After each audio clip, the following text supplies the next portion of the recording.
Alors, à la question, est-ce que ça se soigne? Je réponds oui. L'insomnie se soigne et même peut guérir. Voilà. Et comment la soigne-t-on?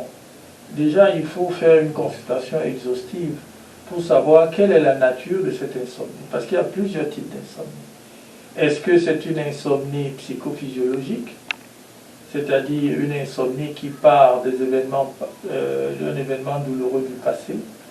Par exemple, quelqu'un qui a perdu un être cher, un enfant bien-aimé, peut devenir insomniaque. Quelqu'un qui fait un revers en affaires, s'appauvrit, s'en sort avec des dettes, peut devenir insomniaque. Quelqu'un qui est en redressement fiscal peut devenir insomniaque. Et nous avons aussi en Afrique noire des insomnies qui sont liées aux accusations superstitieuses ou à des peurs et craintes superstitieuses. Bref, ça c'est une grande classe d'insomnie. Alors il faut savoir quelle est la nature de l'insomnie, si c'est une insomnie psychophysiologique.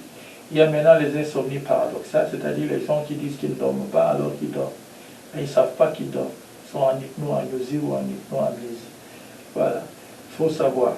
Et il y a également des gens qui ont des insomnies liées aux substances, aux médicaments ou à d'autres substances qu'ils prennent à gauche et à droite. Par exemple, il y a beaucoup de femmes qui prennent du thé, le thé vert, le thé ceci, elles prennent ce thé-là et finalement elles deviennent insomniaques du fait de l'effet pharmacologique de ces différents thés sur le cerveau. Et puis il y a ces gens qui deviennent insomniaques parce que ils ont travaillé beaucoup aux heures de sommeil. Ils ont fait ce qu'on appelle le travail posté, le travail qui commence, qui se poursuit ou qui se termine entre 21h et 6h du matin est un travail posté. Il détruit le sommeil. Il détruit le sommeil. Donc il faut pouvoir faire une consultation exhaustive pour savoir quelle est la nature de cette insomnie. Il faut savoir si cette insomnie porte sur la quantité ou sur la qualité. Et si elle porte sur la quantité, si c'est une insomnie d'endormissement, de maintien ou de réveil précoce. Toutes ces insomnies-là ont des nuances dans le traitement. Ce n'est pas tout à fait le même médicament qu'on va utiliser si on a une insomnie d'endormissement ou si on a une insomnie de maintien ou de réveil précoce.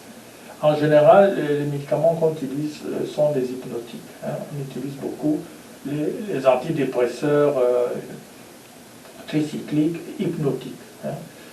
On utilise également beaucoup les anxiolytiques dans la famille des benzodiazépines et aussi des modulateurs de la GABAergique, n'est-ce pas, ce qu'on appelle les médicaments de la famille des Z. Voilà les trois grandes familles de médicaments qu'on utilise dans le traitement des insomnies. Et donc ça se soigne, mais il faut savoir que pour prendre en charge une insomnie, il ne suffit pas de donner le médicament. Il faut d'abord donner une hygiène de sommeil. Ce n'est pas la peine de mettre les médicaments là où l'hygiène de sommeil est calamiteuse. Donc il faut d'abord instruire le malade sur son hygiène de sommeil, l'amener à avoir de bonnes habitudes de sommeil, et puis au-dessus, on ajoute donc les médicaments.